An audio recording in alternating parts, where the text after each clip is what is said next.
Hi friends, good morning. இன்றைக்கி என்னோடய morning meal என்னென்னு பார்க்கலாமா? இன்றைக்கி டே 28. டயட் ஆரம்பிச்சு இன்றைக்கோட 28வது நாள். இன்றைக்கி காலையில் என்ன சாப்பிட போகிறேன்னு பார்க்கலாம். காலிஃப்ளவர் ஃப்ரை பண்ணி வச்சுருக்கேன். ஆயில் அதிகமாக ஊற்றவே கூடாது.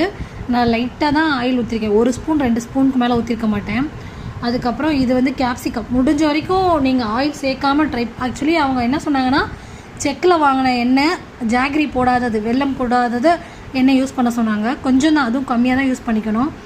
நான் இங்கே வரும்போது நான் மோஸ்ட்லி வீட்டில் செக் எண்ணெய் தான் யூஸ் பண்ணுறதுனால நான் யூஸ் பண்ணிகிட்ருக்கேன். ஒரு 2 ஸ்பூன். சம்டைம்ஸ் நான் முன்னாடி கீ யூஸ் பண்ணேன். இப்போ நான் கடலை எண்ணெய் வாங்கி வச்சுருக்கேன் செக்கில். அப்புறம் இது கேப்சிகம், முட்டை போட்டு ஃப்ரை பண்ணியிருக்கேன். உப்பு மட்டும்தான் போட்டிருக்கேன், எதுவும் போடலை. இது முருங்கீரை. ஊரில் தான் முருங்கீரை கிடைக்கிது. எனக்கு அம்மா உருவி கொடுத்துட்றாங்கங்கிறனால முடிஞ்ச வரைக்கும் இங்கே முருங்கீரை சாப்பிட்லாம் அப்படின்னு சொல்லி முடிவு பண்ணி சாப்பிட்டுட்ருக்கேன். ஊருக்கு போகும்போது கண்டிப்பாக எடுத்துகிட்டு போனாலும் 1 or 2 days தான் வச்சுக்க முடியும். அதனால் முடிஞ்ச வரைக்கும் இங்கேயே முருங்கீரை சாப்பிட்லான்னு டெய்லி சாப்பிட்டுட்டு தான் இருக்கேன்.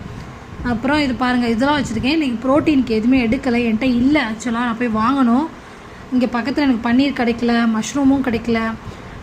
அப்போ மெனக்கிட்டு வாங்க முடியல. ஈவினிங் தான் போய் வாங்கணும். இப்போதைக்கு நான் வெஜிடபிள்ஸ் தான் சாப்பிட போகிறேன். இது நட்ஸு, சீட்ஸு, சப்ளிமெண்ட்ரி ஒரு 5 சப்ளிமெண்ட்ரி வரும். மார்னிங், ஈவினிங்க்கு ப்ரோபயோட்டிக் ஒன்று சேர்த்துக்கிட்டா 6 வரும். இதை சாப்பிடணும். இது ப்ரோட்டீன் பவுடரு, இது வாட்டரில் மிக்ஸ் பண்ணி வச்சுருக்கேன். இதுதான் இன்றைக்கி என்னோடய மார்னிங் மீலு. பட் அந்த ப்ரோட்டீன் நான் எடுக்காததுக்கு சேர்த்து ஈவினிங் சாப்பிட்டு தான் ஆகணும்னு நினைக்கிறேன். ஈவினிங் எப்படின்னு பார்க்கலாம். ஈவினிங் அதுக்குள்ளே நான் வாங்கிட்டா ஈவினிங் ஆட் பண்ணணும். கண்டிப்பாக சாப்பிடணும். நான் ஈவினிங் கண்டிப்பாக சாப்பிடுவேன். என்னால் சேர்த்து சாப்பிட முடியலனாலும் ஈவினிங் மீல்க்குரியதை நான் கண்டிப்பாக சாப்பிட்ருவேன். இதான் என்னோடது இன்றைக்கி டயட்டு. ஆக்சுவலாக நான் ஒரு தப்பு பண்ணிட்டேன் நேற்று. என்னென்னா, அவங்க சொன்ன ஃபுட்டு தான், டயட்டிஷியன் சொன்ன ஃபுட்டு தான் இது வரைக்கும் சாப்பிட்ருக்கேன். நான் மீறினதே இல்லை. ஒரே ஒரு நாள் இளநீ 1 or 2 days இளநீ குடிச்சிருக்கேன். இளநீ குடிக்கக்கூடாது, அதை நான் தெரியாமல் குடிச்சிட்டேன். ஃபஸ்ட்டு டே தெரியாமல் குடிச்சிட்டேன். செகண்ட் டைம் ஒரு அன்அவாய்டபிள் சுச்சுவேஷனில் ஃப்ரெண்டு வாங்கி கொடுத்தப்போ குடிச்சிட்டேன். அப்புறம் ஒரு நாள் தெரிஞ்சு நொங்கு சாப்பிட்டேன். நொங்கு அப்படி என்ன பண்ணிட போகுதுன்னு நினச்சேன். பட் ஆனால் நொங்கு நல்ல சாப்பாடு, ரைஸ் அளவுக்கு வெயிட் இன்க்ரீஸ் பண்ணி கலோரி அந்தளவுக்கு வச்சுருக்குன்னு எனக்கு தெரியாது. அடுத்த நாள் எனக்கு வெயிட் இன்க்ரீஸ் பண்ணிச்சு. நான் எனக்கு ஒரு நாள் போட்டிருப்பேன். ஃபஸ்ட்டு டே 72.60 இருந்துச்சு. வெயிட் எப்பயும் டிக்ரீஸ் குறையணும், அப்படி இல்லைனா கான்ஸ்டண்ட்டாக அதிலே இருக்கும். பட் எனக்கு இன்க்ரீஸ் ஆச்சு. அன்றைக்கி என்ன ரீசனே தெரியல. அதுக்கப்புறம் தான் தெரிஞ்சு நொங்கு சாப்பிட்டதுன்னு. பட் இதெல்லாம் மீறி நேற்று நான் ஒரு தப்பு பண்ணிட்டேன்.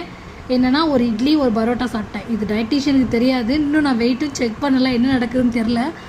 பட் வாயை கண்ட்ரோல் பண்ணேன். ஒரு வாய் வச்சுட்டா அதுக்கப்புறம் அந்த டேஸ்ட் ஒட்டிக்குது. ஃபஸ்ட்டு வாயிலே கண்ட்ரோல் பண்ணிடணும்.